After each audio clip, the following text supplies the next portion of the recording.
కదా. సజ్జల లాంటి వాళ్లకు ఈ సమయంలో ఏ భాష వాడాలి, ఈ సమయంలో ఈ పదాలు అవసరం అంటే తగ్గేదేలే అన్నట్టుగా దీన్ని ఇంకా ఇంకా పెంచితేనే పెరిగితేనే ఉపయోగం అన్నటువంటిది రెండు ప్రధాన రాజకీయ పార్టీలకు ఉద్దేశం ఉన్నట్టుగా కనిపిస్తుంది. ఆయన అనొచ్చు దయ్యాలు కూడా ఇలా పిసాయి సార్, చెప్పులతో కొట్టడాలు ఇట్లాంటివి ఈ రెండు పార్టీల వాళ్ళు ఇప్పటికీ 100 సార్లు చేసుకొని ఉంటారు సార్.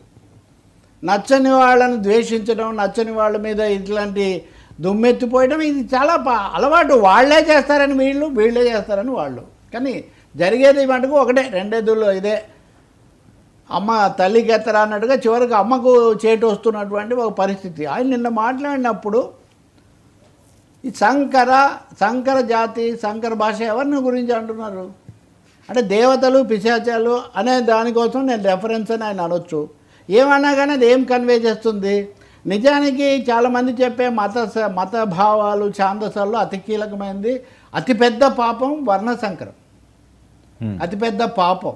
నిజానికి ఎవరైనా ప్రజాస్వామికవాదులు, ఆధునికమైన ఆలోచన ధోరణి కలిగిన వాళ్ళు బాగా కోరుకునేదే వర్ణ సంకరం.